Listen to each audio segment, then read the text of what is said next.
Okay, cool. Awesome. Well, hey everybody, thanks for joining. If you're on the West Coast, it's a little bit early. If you're in other parts of the world, it might be a little bit late. So I'm glad to see everybody here. I see some familiar faces. I have the chat open so you guys can, I can see what you guys are saying. I see Kristen, Nader, Meowie, a bunch of people per. So today we're going to go through a workshop for how to build a full stack dApp on Fuel. But before kind of getting into Fuel specifically, and before getting into Sway, which is our REST-based programming language, I'm just going to kind of give a quick overview on Sway as I see it, and then Fuel as it relates to kind of you guys as a developer coming from maybe the Ethereum ecosystem, what the relationship is, and kind of what you can expect out of this session and out of Fuel specifically. So before I start, I guess in the chat, how many people had heard of Fuel? Like, how did you guys hear about this workshop? I guess would be a better question. And I'll give you guys like a minute to respond. Twitter for me, Twitter. Okay, Twitter. Great. Was this through my tweet yesterday about developer experience and not having to set up hella stuff? Like, how many people came from that specific tweet? Okay. Amazing. Amazing. Awesome. Okay, so I'll give you guys a quick TLDR and then I'm going to link you to some docs in case you want to read more, because our workshop session today is only, I believe, like 45 minutes. So we won't have time to get into too much while still having time to do the workshop. So the first thing I'm going to do is I'm going to link the Fuel book. And this is where you can read all about kind of everything that has to do with Fuel tech, from our UTXO model to how fraud proofs work, to what exactly it means to be a modular execution layer, and how Fuel compares to rollups, L1s, state channels, and sidechains. So Fuel is a modular execution layer, and you can kind of think of it similarly to Optimism and Arbitrum in the sense that it's a chain where you can offload execution. So it's a chain that only handles execution, and by execution, we mean changes to state, updates to state. So this is the environment where developers like you write smart contracts, and this is the place where those you can handle those updates to state that come with those contracts. A few of the things that make Fuel stand out for me as a developer: number one, it's developer experience. And that's kind of what I was tweeting about yesterday that you'll see today as you're building. One of the main value propositions of Fuel is, look, we're going to take this developer ecosystem that we know is a bit fragmented, and we're going to build everything to be vertically integrated, to be super seamless so that everything works together. So what I mean by super fragmented is, if you have been coding in Solidity or you've been, coding on Ethereum, then one team built the EVM, another team built the language Solidity, another team built Hard Hat, a different team built Foundry, a different team built WAGMI, a different team built Ethers. And sometimes it's hard to get all of these different versions and all these different configurations to work well with each other. Sometimes I find myself having to roll back a version because these versions are incompatible. I find myself having to figure out what version is most stable that goes along with this other package that I'm using.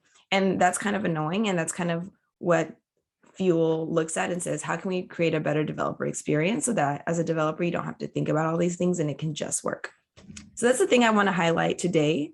The other cool things about Fuel that really stand out, and that's kind of like the main thing that you're going to always hear us talk about, is parallel transaction execution. So we have our own VM. So we're not EVM. We have the FuelVM, and the FuelVM is the EVM with a bunch of improvements that the Ethereum community has wanted for a long time and has proposed, and people agree objectively like this would be good. But for one reason or another, usually the need to keep backwards compatibility, they can't implement it. So on this page that I'm going to send you guys again here, I put together a list of EIPs, which is basically like plans for suggestions for how to improve Ethereum and the EVM specifically, that have been written by the community, and that people are like, yes, this is good. And then side by side in this table, you can see how the FuelVM implements these. So the difference is that the FuelVM isn't bound by, kind of like the need to maintain backwards compatibility, because you're building a brand new VM. So you're able to learn from the great things of the EVM and the not so great things of the EVM, and then put them together and make a better VM. So again, I don't have more time to get into that stuff because I really want us to get through this whole workshop. So now we're going to get started. So what I recommend for this workshop is for you guys to just watch and learn. I'm going to link the guide that we're going to follow so you can do it at home. I'm just going to link it right now so you guys are not anxiety taking notes because it's all written out right here. I'm going to paste it in the chat. So again, what I recommend is just to watch and follow along, ask questions, because you'll be able to do this at home, but later on today, you won't have me to ask questions. So focus on the stuff that I'm writing, focus on, understanding anything that that might not be clear immediately. And then later on today, or, some other time you can build this. Also, I'm gonna close my Zoom now to open VS Code and share my screen. So if anyone has any questions, just turn off your mic, totally chill, and no worries. So I can't see the chat anymore and I can't see any faces. So if you need something, unmute. So like I said, you can go ahead and try to install that stuff. It might take a minute if you don't already have Rust installed. But if you're already at that point where you have Rust installed and perhaps you got the email around installation instructions yesterday and you're ready to go, then you can try to follow along. All right. Meanwhile, while I'm setting this up, how many of you guys have programmed in Rust before? But you need to unmute so I can hear you. Nobody. Done a little bit with Solana. Same Solana Okay. A few people from Solana. Anyone else? and Polkadot a bit. And Polkadot. Just for fun, try it a couple of page of the Rust book. Nice. Yeah, I did some development. Cosmos. Yeah, me too with Cosmos. Isaiah. Okay, cool. All right, I'm gonna share my screen now. All right, so on the left, on the right, I have the guide that we're following and I'm gonna leave it up. Can you guys see this? My screen's kind of big, so sometimes the dimensions get messed up. Can you please zoom the screen? We can't really see it. How about that? Better now. Is that good? Okay. So in this workshop, we're going to build something that we're nicknaming Web3 RSVP. So it's an event creation platform similar to maybe like Eventbrite or Luma, where users should be able to come in, create an event, set information about the event, like the name, the max capacity, how much a ticket costs, etc. And similarly, on the same platform, users should then be able to come and RSVP to existing events. So this is a super, super simplified, super bare bones version. But the hope is that you'll be able to take this home and then iterate on it and make something beautiful. So the first thing that we're going to do is, okay, we already installed this, let's say. And just some notes before getting started, you're going to hear me use different terminology. So just we're on the same page. When we say fuel, we're talking about the fuel chain. The FuelVM is the virtual machine. Sway is the language we're going to be programming in. That's the Rust-based language. And then fork is like the tooling management system. So if you ever get confused, you can just kind of go up to this key, but it'll be super simple. Just remember fork is for tooling and then everything else you really don't have to know. Okay, cool things about Sway. There's 4 different types of Sway programs. You can have a contract, predicate, script, library. Today, we're gonna go over contract and library. We won't go over scripts and predicates, but this is one of the super unique value propositions of Fuel as well that Ethereum and the EVM don't have, is this ability to execute code via scripts, which I won't get into, but I really encourage you guys to read more about what that means. So inside of whatever folder is maybe your workspace, what we're gonna do is we're gonna create a new folder. We're just gonna call it Minority Workshop, maybe. And then inside of it, we're gonna create a project with fork. So the way you do that, I know it's really small. This terminal doesn't zoom for some reason, so I'm writing fork new. And then here, you're going to write the name of your smart contract project. So I'm going to call this RSVP contract because that's the name of this project that I just nicknamed it. And now if we open this up in our code editor, we can start doing all the fun stuff. So I'm going to zoom in a bit. So when you create a new fork project, this is what your folder structure looks like. You have a source folder, you have a test folder. Inside of your source folder, you're given an example contract. And in your test, you're given a test that you can actually just go ahead and update a few lines, and then this will work for this file. So we're not gonna get into the test today, just because we don't have time, but there's this guide in the docs that I sent you guys, developer quick start that goes through creating a contract and testing it, but we're not going to do that today. Cool. So the first thing that we're going to do, and what is considered best practice, is that in Sway, you define what's called an ABI. So an ABI defines an interface. So it just kind of shows what this function looks like without actually implementing the body. So if you're coming from a language, maybe like C++ or Java, you should be familiar with this, but maybe if you're coming from something like JavaScript, you might not have seen this before. And it's really not tricky or anything. It's just a new way to kind of like organize your code.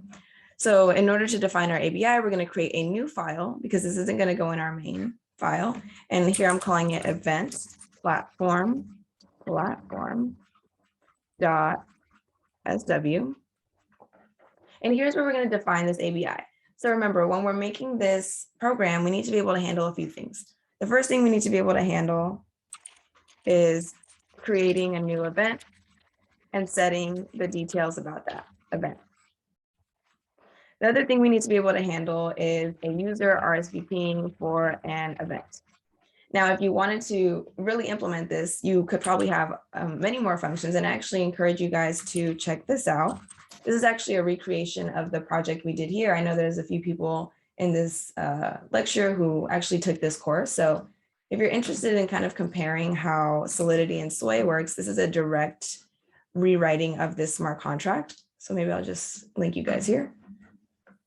So yeah, same thing, RSVP to an event. So we're only implementing 2 of these functions for time, but here there's a whole set of other functions that you could implement at home and get a really good side-by-side comparison. So let me just send this to y'all. How do I do this? There we go. Zoom in more, please. Can you guys not see? Okay, if y'all can't see, y'all gotta say something, okay? I think that's good. Looks good. Okay, here. Okay, cool. So I'm just gonna go ahead and copy and paste this, but then we'll talk through it together. So any Sway file first starts off with you defining what kind of file it is. Remember, we said there could be a library, it could be a script, it could be a contract. We need to know what it is. So that's how we start off by defining library event platform. Now, the concept of a library is that so other developers can use this ABI and then like use your functions, use this library. So if you've ever written literally in any language, you know, there's like, oh, there's a big number library, or, oh, there's a library specifically to handle, I don't know, scientific numbers with like 20 decimal places. So the idea is like some developer wrote this, put it into a library, packaged it in a way that other developers can, you know, in JavaScript can NPM install this and take advantage of it, like similarly in other languages. So that's exactly what's going on here. So you could create this event platform library and then potentially, you know, I don't know, someone creating, I don't know, a music-based platform could potentially use this library because they could apply it to their concept in their application. So that's why we're doing this as a library. So let's walk through this. So here in the standard library, we're just importing a few things, identity and contract ID. Now, this identity, you'll see how it's used in a second, but it's basically how you get message.sender in Solidity. I'm not sure what it's like in Solana, but basically how you find the address of the current user that's sending a transaction. So that's what that is for. And then contract ID does something similar, which we don't have to get into. So we define here 2 functions in our ABI, event platform, create event and RSVP. Now, the one thing that you might notice that like stands out as being really ugly to look at, and it's how I felt when I first started writing Sway and Rust, is like this line. It just looks really scary and horrendous. Honestly, there's like too many signs and it's just not pretty to look at. But this is actually one of the most powerful features of Sway and one of the biggest value propositions for Sway as a blockchain language. So what this does is this is called an annotation that denotes what kind of access to storage the function has. So we're denoting this function, this being the preceding line, has access to both read and write to storage. Whereas maybe potentially, you know, you're writing a function that doesn't actually need write access and it only needs read access. So in our case, we need both because we're going to be creating an event and storing this, and we're going to need to store the event details in storage. Similarly with RSVP, we're going to need to store something in storage, but maybe if we wrote a function called, get number of events, perhaps, where we don't need to actually make any state updates, but we just want to read what's in storage, you could have your annotation look like this.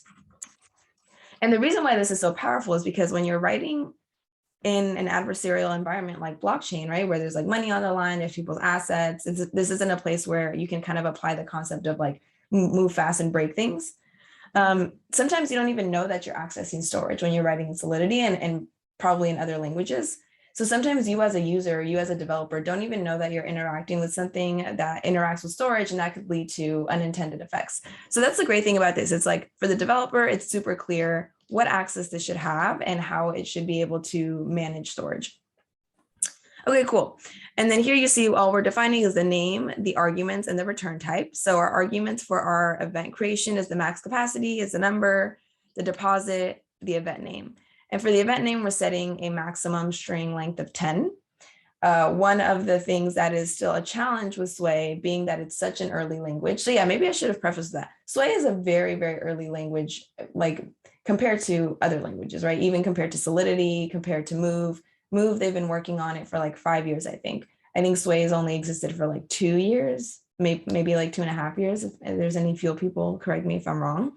So one of the fun things and one of the not fun things is you'll sometimes run into things and be like, what the fuck, why doesn't this work? And it's like, oh yeah, it's in progress. The team is working on it. It's not out just yet. So like a few weeks ago, you couldn't do stuff that you can do now. So that's just another thing to keep in mind. And for this function create event, we're returning a type event, meaning like after you create an event, I want to actually return the event so that I can then surface it on my front end. For RSVP, we're just passing in an event ID. The user is going to say, I want to RSVP to event number 5, let's say. And then I'd also return an event so that we can surface to the user what event they just RSVP to, those details. Now, the next thing that we're defining in our ABI file, in our library file, is this struct.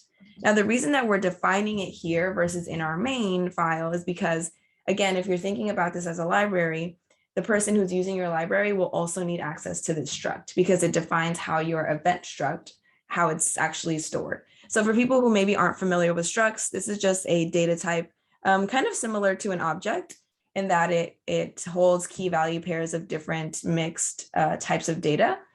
But this is specifically different than an object in a few different ways because structs are used in cases like this where you'll see exactly what I mean when we start coding, but you wouldn't necessarily use an object. And I think in Sway, actually, there's not even the concept of like a JavaScript object anyway. So it's not something that should be confusing, but if you're not coming from a language like C++ or Java, you might not have seen a struct before. So I just wanted to put that disclaimer out there. It's similar to an object. Okay, cool. So now we wrote our ABI. The next thing that we're going to do is now we have to actually go implement these functions, right? If you notice that these don't have function bodies, we have no idea how this function works. So now we need to go define what exactly do these functions do. So again, I'm just going to copy and paste, and then we'll walk through this together for time's sake. Can you guys see this? I think it's, let me try to, it looks really big on my screen. Come on. Okay. Oh my God. There. We can see it. Okay, cool. So again, starting from the top, you have to define what kind of file this is. This is now a contract, whereas remember, this was a library. This is now a contract. This is what we're actually going to deploy, and this is actually what users are going to be interacting with. So up here, the way that we kind of create the dependency and the connection between these two files is by writing dep event platform, which is the name of this file, and then use event platform. And this little weird symbol stuff just means use everything in here. Because for example, when you're importing stuff like this, you're saying, give me specifically access to this thing, like this identity thing, or in contract ID, give me specifically access to this. But when you use this notation, you say, give me access to everything in the file. So that's what we're saying. Again, we're importing some stuff from our standard library. And now this is the important part where we get to, where we're defining storage. So we're defining what are the variables that we're holding in storage. And these variables are what we talk about when we're saying storage access here. So when we're saying read write, we're saying both of these functions have full read and write access to both of these variables. So now to implement our first function, create event. So remember, we have to be able to do a few things, okay? So this is an event platform, meaning that there should be many events that can be created, not just one event. So we need some sort of structure, some sort of data type, some sort of data structure to manage all of these different events and somehow make it easy for us to read events as needed, right? So if we want to say, I want to specifically find event number 612, let's say, we need a mechanism to do that. So that's exactly why we're defining a storage map. And a storage map is basically just a hash map. It's just called a storage map because it's, you know, what the team decided to name it. It makes sense because it's storage, but it's just a hash map. And if you guys don't know what a hash map is, it's kind of like a, let me just show you real quick, just so we're on the same page. I'll just pray to the link God. Oh God, see, that was a bad link. Oh God, why don't none of these have good pictures? Okay, hash table, that's why it's called a hash table. It's like a hash table. Oh my gosh, this is horrible. Okay, here. So if you guys haven't seen a hash table, it's this way of organizing data and where you have keys and values, kind of like a JavaScript object. But the idea is that you can have a bunch of different data in here and access it easily via its key. So you can say, for example, give me key number 002, and instead of just holding a scalar, like maybe a string or a number, it can hold a whole ass other unique complex data type like a struct. So you can map numbers like 1, 2, 3, 4 to structs. So we're gonna map unique numbers to this. So when we say, give me key number 1, it's gonna give us back a whole event because that's what we're defining here. We're saying the key is a U64, which is a number, and the value is an event. So if you look over here, this is the key and here is the value. So that's exactly what we're creating here as a means to be able to access our events. Okay, I have to speed run now. What time is this over at? I have 15 more minutes.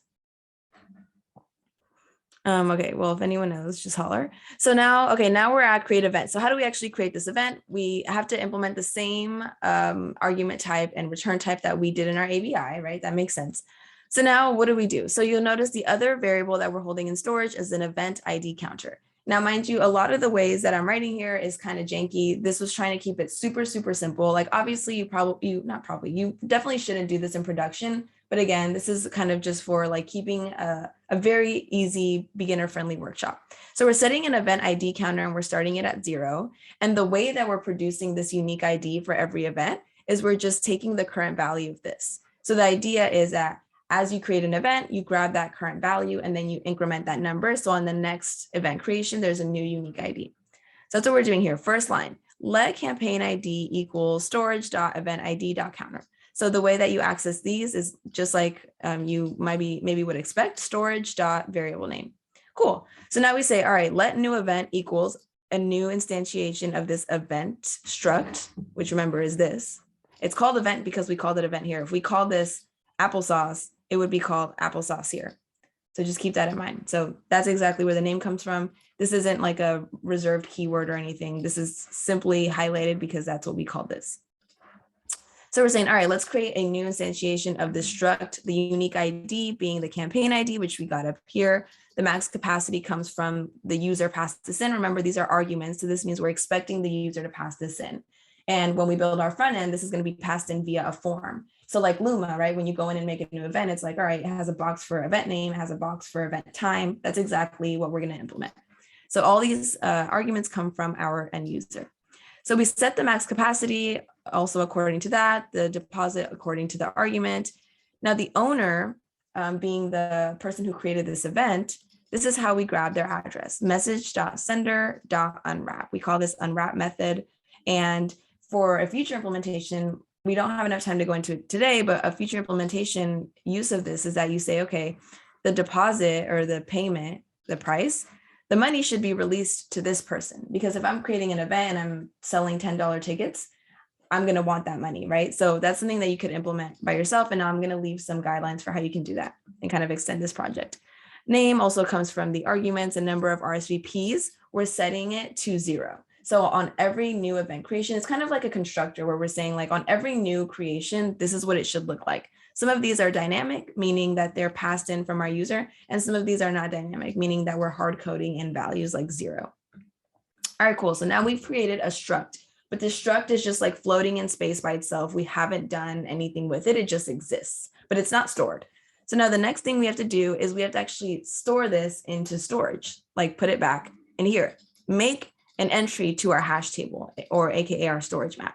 So the way that we do that is we say storage, right? We access this dot events, which is this, AKA our hash map. Storage dot events, we call the insert method, and then we let it know what is the key and what is the value. So remember, the key is this unique ID, and the value is the entire struct. Then we go ahead and increment our counter because we don't want two events to have the same unique ID, obviously.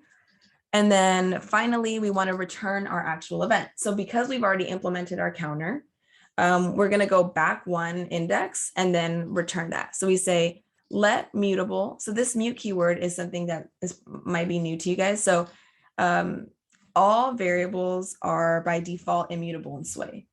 And this goes along the lines of type safety, offering kind of like the most safe environment for blockchain developers where you don't do anything unintended. So you have to explicitly say when you want to make a change or when you want to have a mutable variable. So the way that you do that is with this mute keyword. So we're saying this is going to change from function call to function call because the selected event is going to change on every time, right? Every time you create a new event, it's going to be a different event.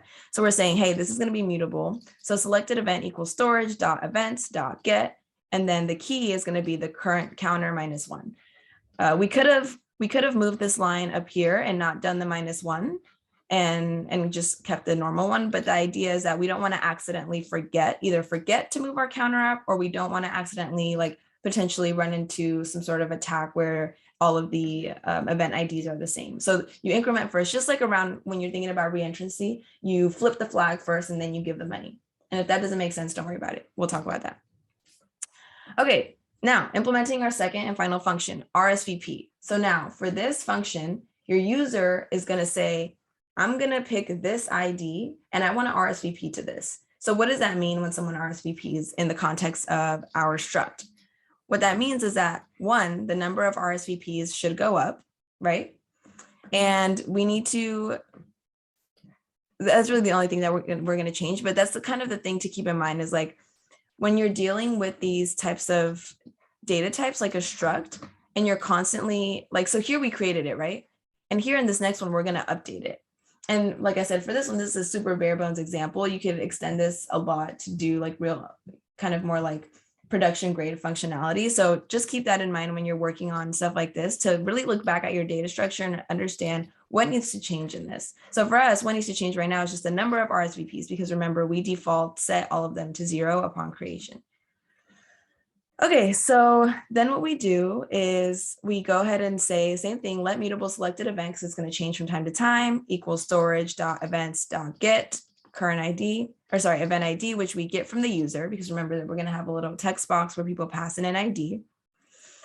And then we check to make sure that the ID that they pass isn't out of bounds. So let's say we only have 5 events on the platform, but they pass in the event ID 100. That doesn't exist, right? So we need to handle that case. So we're going to say if the event ID is greater than what's available on the counter, then we're just going to, I call this a fallback because we're just going to show the first event. Obviously, again, this isn't something you would do in real life, but it doesn't matter. So in the worst case, we're going to return the fallback option, which is the first element in that hash map. In the happy path case, which is where they like type in a correct event ID, we're going to say, cool, now we found the selected ID up here, right? I mean, the selected event. We're going to increment the number of RSVPs, just like you would expect to do it coming from JavaScript. You do this dot the property, and then you do your operation, which in our case is to take the current amount and add 1. And then again, now this is floating in space, like this change, this is like you did a git diff, and now you have the RSVP is different. You need to save that. So what we do again is we do storage.events.insert. We pass in the unique key, and then we pass in the struct, and then we return it. So now remember, on both of our functions, we're returning the event. So now in our front end, because we're returning this, we'll be able to surface it to our users and create a UI where they can see, what event they just created or what event they just RSVP to. So this is what we have so far. And so we're going to walk through the process of building this and deploying this. Okay, and I'm not going to lie, but literally my tweet yesterday was so real because I was working on this, and it's just like, damn, you don't have to set up anything. You don't have to configure anything. Everything is just like here, and it works. So let's do fork build. Let's expect this to build correctly. If it doesn't, if it finds errors, it won't build. That's one of the fun things about Rust, is that it calls out errors at compile time. And one of the unique value propositions of Sway specifically, so, we call Sway, you might've seen it called the Rust-based DSL.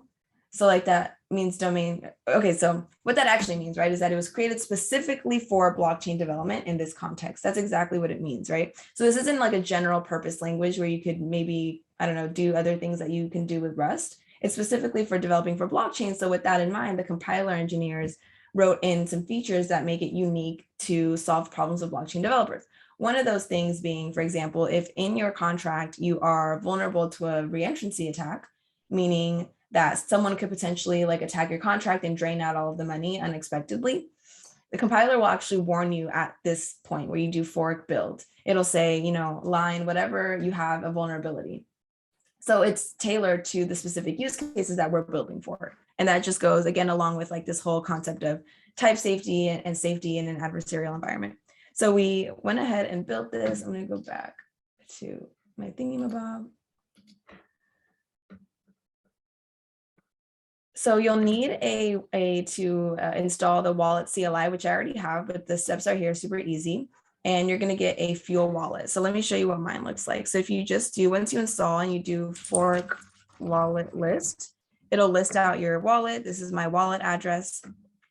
So you're going to need to have that, but I already have that. So I'm going to skip ahead and I'm going to do fork deploy. And then here I'm passing in the endpoint for the testnet. So we're going to deploy this to our testnet.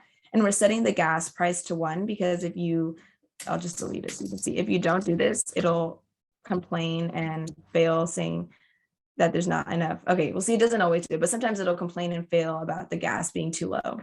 So this disclaimer, so obviously the wallet is still in active development, meaning that it's not in its final form. In its final form, there'll be a nice browser extension, just like you would expect. Right now, it's all CLI based and it's just very immature. So we're gonna kind of have to go through some weird steps that feel maybe weird at first, but once you do it a few times, it's fine. So it says, please provide the address of the wallet you want to sign this transaction with. I have it right here. I'm gonna copy, just paste. And then it's gonna spit out my contract ID and it's gonna ask me to provide the signature. So first what I'm gonna do is I'm gonna copy this contract ID. I'm gonna paste it here. Don't let me lose it. And the next thing I'm going to do is we're going to copy this transaction ID because it says transaction ID to sign. We're going to open up a new tab in our terminal and do fork wallet sign. We're going to paste in that transaction ID and then the index 0. And maybe I should, so hold on, password. So the reason why we did that index 0 is because if you do fork wallet list, you see this wallet is the 0 index wallet. So like potentially I could have 5 addresses or something and you could pick which wallet you want to sign with. I only have 1. So that's why, but that's exactly what this like 0 stands for. So cool. So then you have to enter your password and then it spits out the signature, which is what the other window was asking for. So now I'm going to take this, paste it into here. I'll see gas price is too low. So let me just do it now with this.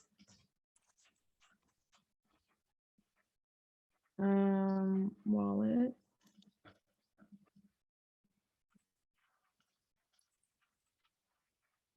Okay, here's my new contract ID. I think it actually might be the same. I'm going to paste it just in case. Okay, transaction to sign. You go to your other one and you do fork. Did I not copy this?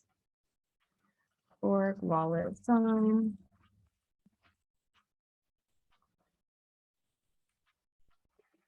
Okay, then you copy the signature over. Okay, great. Amazing. Okay, so now what we're gonna do is, okay, so now our contract is built, our contract is deployed. Now it's time to create a front end to interact with this. So I know we only have a few more minutes, so don't worry, I'm keeping that in mind. So the next thing we're gonna do is we're gonna go CD out 1 level back into our main folder, because if you remember, we created a folder called Minority Workshop, and then in there we ran fork new RSVP contract. So that is specific to our, quote unquote backend. And now we're going to go to a front end. So we need to step back and create a front end folder. And all these instructions are here, so don't worry. So we're just going to copy this. We're going to create React app to make a simple little front end. You could also use something like Next.js. And after this gets created, we're going to install a few things. We're going to generate a wallet specifically for our front end, which again, this is something that's in active development that you won't have to do and hopefully in the near future, but it's just the state that the wallet is at right now. And the way that we're going to do that is super simple. You just create a folder in the root of your project and paste this in and run this node command, and it spits out a new wallet for you. So let's do that real quick. Here, we're going to create a new file, create wallet.js. We're going to paste this in, save that. First, let me install this now. Okay, so now this is ready. We're going to go into our front end folder and install these things. So Fuels is the umbrella package that includes all of the main tools like wallet, contract providers, and more. Toolchain is the ABI TypeScript generator. So one cool thing, which I also tweeted about yesterday, was like, you don't have to do that weird thing in Solidity where you have to like, deploy your contract and then copy the ABI and then make a folder and then like paste it in there in your front end. It'll just generate it for you. That's one of the cool things. So let me install the second thing. Did I already install it? No.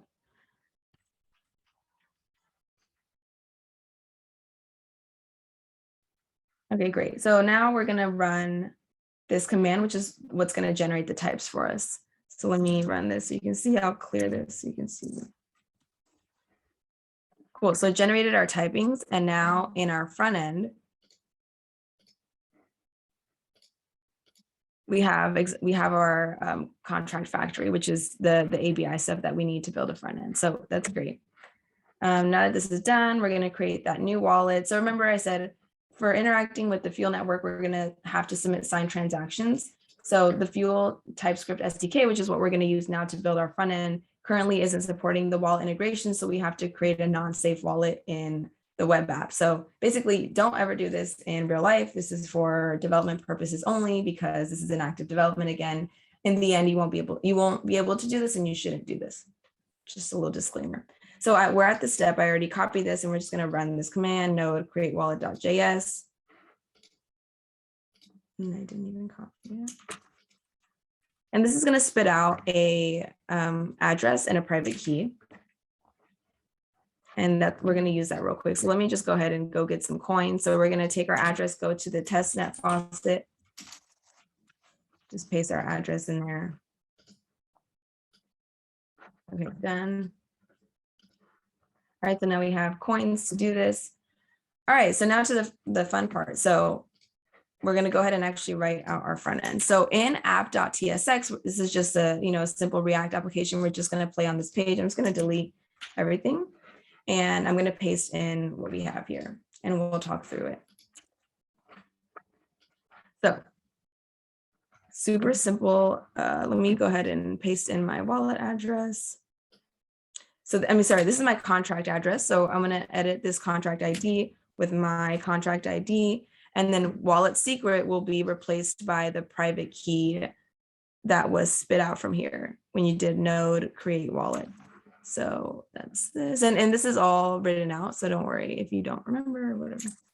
Oh, shit. Okay, I'm using a Vim emulator on VS Code, and honestly, it sucks. I did it because I'm trying to learn Vim, and it's honestly just not working for me. Okay, cool. So let's talk about this. I'm going to make this full screen now. Okay, so starting from the top. So we're importing our ABI factory, just like you're used to in Solidity. We're setting our contract ID and our secret key, which is our private key that was generated. We're creating this wallet thing, which you don't have to really worry about what it does. You just copy and paste this, and we're setting in our testnet endpoint. And now is where we're starting to actually define and write how a user interacts with this contract from a web application. So in our default function, our default component app, we're setting a few state components, which I won't talk through completely, but we'll just talk through the interactions part, like how does the front end and the back end talk to each other. So let's look at what our thing looks like first. Let me actually just run this so you guys can see the vibes. See the vibes. So npm start. So remember, we want to have a form where a user, let's just make this big screen, can create a new event, and then where a user can RSVP to an event. Okay, so yes, I know this is ugly. Okay, that's not the point. I made it ugly on purpose so you guys could extend it. Okay, it wasn't on purpose. So here we have a kind of form thing to create an event. And then we have another input here to RSVP to an event. So remember, the things that we need to pass in are an event name, the max capacity, and the price. And then for an RSVP, we just need to pass in the event ID. So that's what that looks like. So that's this part. What you're seeing right now is we created a form. I'm not going to talk through too much of the React stuff because this is like kind of general stuff you can just kind of read about on your own. But basically, we made a form with a bunch of inputs where we're asking for the event name, the max capacity, the price. And what we do is down here, we have a button that when it gets clicked, oh, where is it? Oh, here. So this button that when it gets clicked, something happens. And the thing that something is one of two things is that on submit. So when this form gets submitted, we're going to call a function called create event. And then down here in the RSVP section, we have another button, RSVP, right? Let me show you guys so you remember. We have one called create, one called RSVP. Both of these handle different things, right? So when one gets clicked, when the RSVP one gets clicked, we call one function. When the create event one gets clicked, we call another function. So let's look at the function and how you interact with our contract function in create event. So when that gets called, this is going to get called create event. So pretty simple standard React stuff where we're preventing the default and we're setting a loading variable to true just so that we can track the loading state. And here's the part where we're actually interacting with the contract. So in a try catch block, we're saying, oh, honestly, I have so many console logs, but we'll just leave them actually. They're really helpful when you're just kind of figuring out how Sway works. So this is how we actually are calling and interacting with our contract. So you'll notice we didn't have to set up WAGMI, we didn't have to set up ethers.js, which is usually what you have to do to interact with your contract, right? All of this is built into the TypeScript SDK, which is what we're using right now. And it doesn't even feel like you're like putting a bunch of pieces together. That's really what I love about this. So we're saving the results, the output in this value variable so that we can read it in a second. But what we're doing is we're saying in this asynchronous function, we're calling await contract.functions, which is just the standard like method for how you reach your actual function. So contract.functions dot the name of the function in your contract, which if we look here, it's called create underscore event. So that's why it's called that here, create underscore event. And remember, this needs capacity, price, event name. And here we're passing in capacity, price, event name. Dot transaction parameters, here's similarly to when we deployed and we set the gas price to 1 so that it wouldn't get mad. We're doing the same thing here. And then finally, you invoke the function with this dot call method.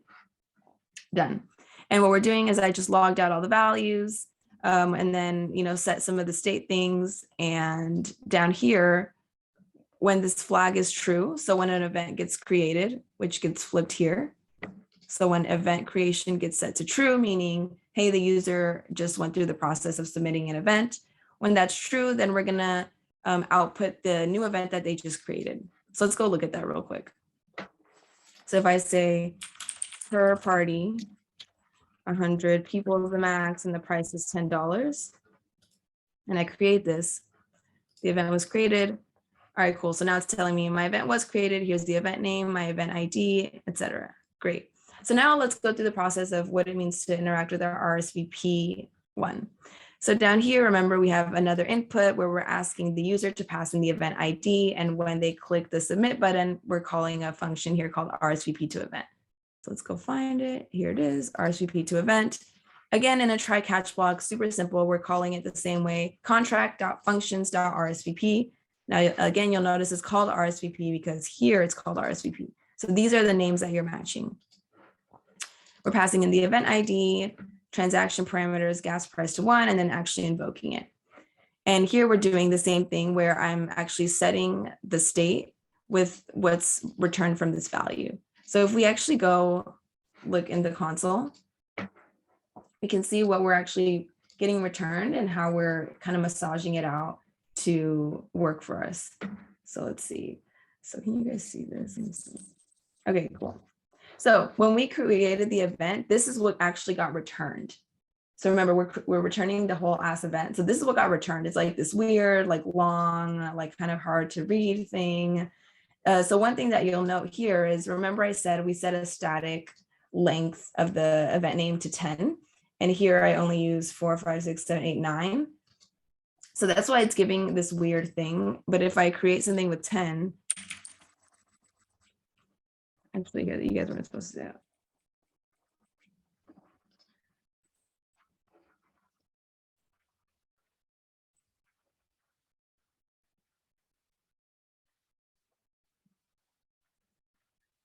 So here, if I create one of string length 10, then you'll see the name doesn't have like those weird characters in it because we took up the whole, we like used it all up. Really what it's doing here is it's adding the buffer, but that doesn't matter. So cool. So now that we have that, let me say okay to this. Let's walk through the RSVP one now.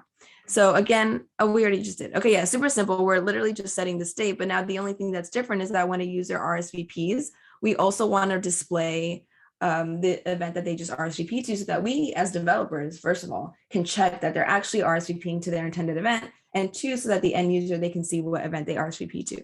So again, we set a flag up here that says, hey, when this happens, that means a user has RSVP'd. So let's flip this flag to true.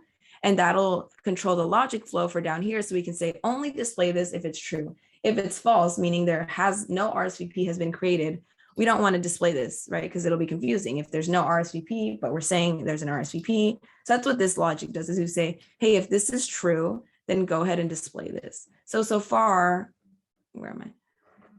So far we have 2 events. So let me just like make a few more events.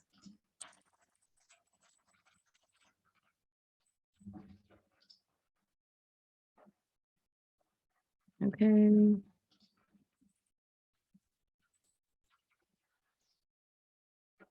Okay, so now we have event ID 0, 1, 2, 3. Let's do one that we can remember, like Sway workshop. That works. Okay, cool. So now when we're RSVPing, if we pass in 4, we should get back Sway workshop because that's what we just wrote, and we know that that's ID number 4. So let's try it. It says RSVP successful, RSVP confirmed to the following event, Sway workshop. So cool, we confirmed we actually are reaching the intended event when we're running this. And remember, right, like all of this logic around actually finding the right event, that was all done in the contract. That's all the work that we did here to say, okay, if someone wants to RSVP, we're getting in an event ID and we're finding it and we're returning it. So all that logic was done on the contract side. In the front end side, the only logic that we're handling is the logic between these input boxes and actually invoking the correct function.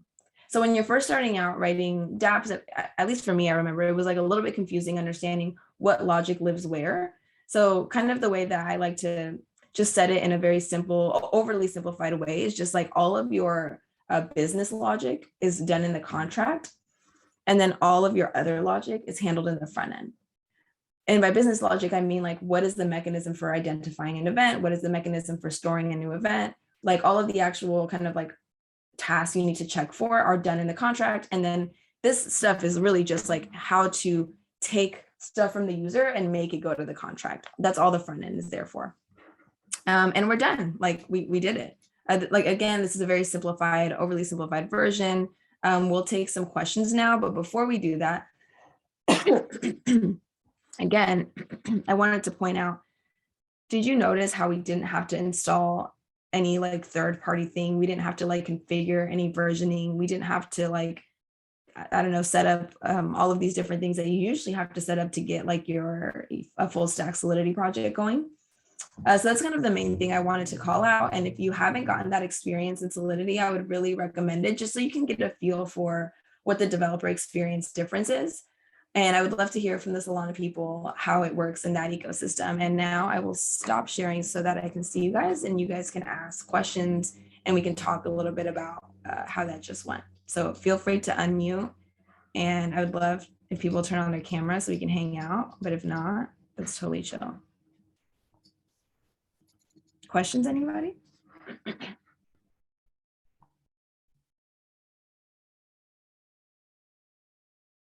Okay, I'm just reading the question. So the index starts at 1, not 0, correct? The index for the wallet, yeah. Or were you talking about, if you're talking about the wallet, then yes. If you're talking about the storage, I just set it to 0 because I should have been 1, but I just set it to 0. Okay, yeah. Is there something like this hash thingy with Bob and Sway? Yes, there is. And I think I see there is something like that in Sway. So here, I'll link you guys to the Sway docs. Sway docs here. The Sway docs are really, really good. And this is like the first place that you should go to for Sway stuff. The other thing is, if you're interested in kind of like having direct access to some of the developers and ask questions, joining the Discord is the best thing because we're in there all day answering questions and you can talk to other people about what you're working on. I'm just going to scroll through this and see if there's any other questions that I missed. Why do we need to make selected event mutable if it's a local variable? Isn't newly created every time the function is called? Yeah, but every variable and every function is local. You know, like just by the nature of it being belonging to a function, they're all local, but in Sway, the default is that they're all immutable. Right? So much cleaner looking than Solidity. It does look like pointers, the weird, ugly stuff. Yes. Okay, yes, thank you people helping me explain hash maps in different languages.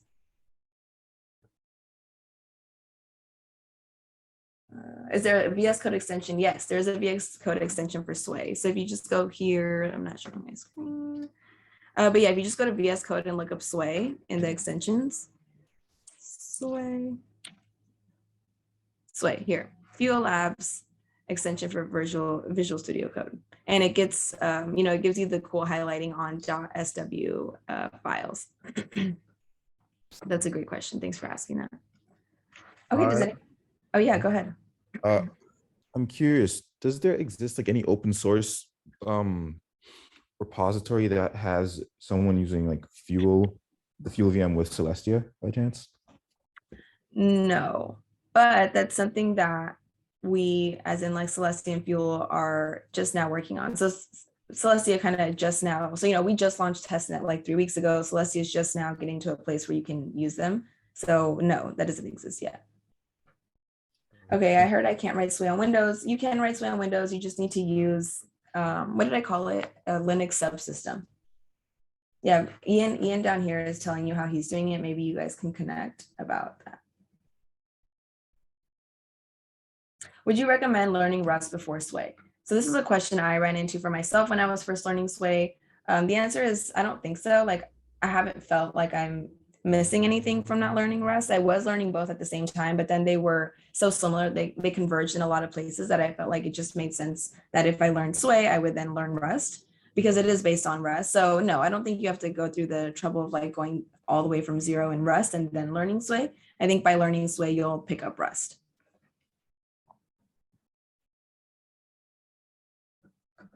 Awesome. Okay. Well, I really, really enjoyed this. I hope you guys got to learn something. I'm going to publish the code base for this in that README repo so that you guys can have the README to follow along with, and you can have the code to look at, even though all the code's actually in the README, but I'm going to upload it anyway so that you guys have access to it.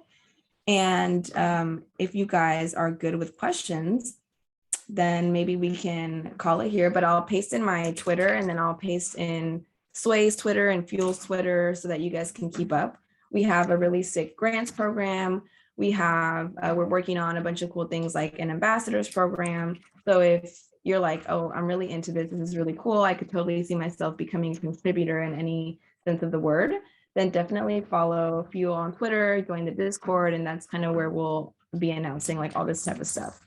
We're going to be at DevCon and we're going to be at ETH Lisbon at the hackathons. So if there's anyone who's curious on Sway and maybe wants to build something at one of the hackathons, also let us know so that we can support you in person there. Okay, awesome. Final thing. Okay, I know you guys are student Nellies with your cameras off. I know what my professors felt like now, but those of you who are down, I would love to take a cute little screenshot of us together with people with their cameras on so you can kind of see us all like in a little classroom. So I'm gonna make myself not big anymore. How do I make myself not big? How do I make myself not big? Am I big on everyone else's screen? Oh, remove spotlight. Yo. Yay. Okay, cool. Hold on. This is not computers. I see Ansem really big now. How do I make everyone equal size? I see everybody at the top. I don't know if it's. Oh, it's because, okay, no, people do have their cameras on. Okay. Does anyone know, computer gods, how do we make everyone the same size? In the top right, there's a grid and the view should be Oh speaker view. shit. Okay, see, computer gods. Thank you. How many engineers does it take to make Zoom do what we want? Okay, cool. I see about on my view, only about half of the people are on camera. Okay, yeah. So I think if you're on camera, you automatically get pushed to the view. So if you want to be in the picture, turn on your camera. Okay, I'm gonna count to 3. Ready? 1, 1, 2, 3. Oh, wait. Someone turned on their camera right as I said 3. Hold on, let's do it again. Let's do it again. Okay, again. Okay, everybody say sway. 1, 2, 3, sway. Oh, so cute. Okay, so cute. Oh my God, loved. Oh, look at you guys all on camera. So cute to see you guys. And yes, the recorded session will be shared. And you'll be able to rewatch this. Again, I'll upload the code. The instructions are already live. I linked them. I can relink them just so that they're at the top. And we're good. Thanks so much for being here, guys. And wish you best of luck on your blockchain journey, whether it's with Fuel and Sway or anywhere else. Just keep learning. There's so much cool shit out there to learn. And hit me up if you have any Fuel questions. Cool. Thanks, Minority Program. Minority Program, do you guys have any closing vibes or are we good?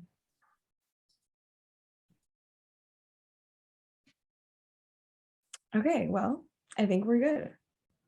All right, peeps, have a great week, great weekend. Talk to y'all soon. Bye. Move too awkward. I just